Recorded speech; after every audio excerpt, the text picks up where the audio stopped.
అమ్మా నాకేమొద్దమ్మా, కాస్త అన్నం పెడితే చాలు, ఒకవేళ ఈలోగా చనిపోతే సమాధి చేసే గాని మీరు తప్ప నాకు బయట ఎవరు లేరమ్మా అమ్మా అని అన్నారు. కానీ ఒప్పుకోలేదు, వెళ్ళిపోవాలన్నారు. వెళ్ళన్నాను, ఎందుకు వెళ్ళవరా అని చక్కగా కాలర్ పట్టుకుని ఈడు చేసి బయటికి గెట్టేశారమ్మా. అమ్మా ఆకలి తట్టుకోలేక నేడుమర్రు, మందలపర్రు, బోన్పల్లి, గనపారు, పెప్పరి, పెంటపాడు, ముదురుడుపాడు, తాడేపిల్లిగుడు ఒకే జతపట్ల మీద 3 సంవత్సరాలు గిన్నెట్టుకుని అడుక్కున్నానమ్మ నేను.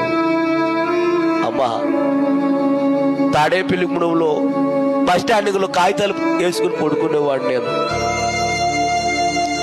ఓ రాత్రి అన్నం అడుక్కుంటాకి తాడేపిల్లిగూడెం అంతా తిరిగాను, ఎవరు అన్నం పెట్టలేదు.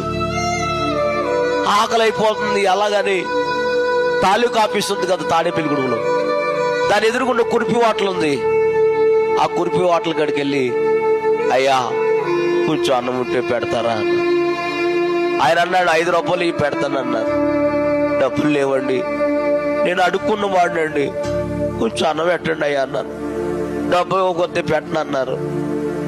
సర్లే బయటకు వచ్చి వెళ్ళేవాళ్ళు వచ్చేవాళ్ళే, బాబు 1 రూపాయి ఉన్నాయా, అన్నం కొనుక్కుంటావు, 1 రూపాయి ఇవ్వమంటే ఎవరు ఇవ్వలేదమ్మా. 10ంటికి కట్టి వెళ్తారు, రాత్రి 10 గంటలకి. ఏం చేయాలో తెలియక వారు తినే ఎంగులాకులు ఎక్కడైతే పడేస్తున్నారో, వాడు పడేసిన ఎంగులాకులు ఎక్కడైతే ఉన్నాయో అక్కడికి వెళ్ళి కూర్చుని వాడు పడేసిన ఎంగులాకులన్నీ మెతుకులు ఎరుగు తిన్నాను. కానీ కడుపు నిండలేదండి.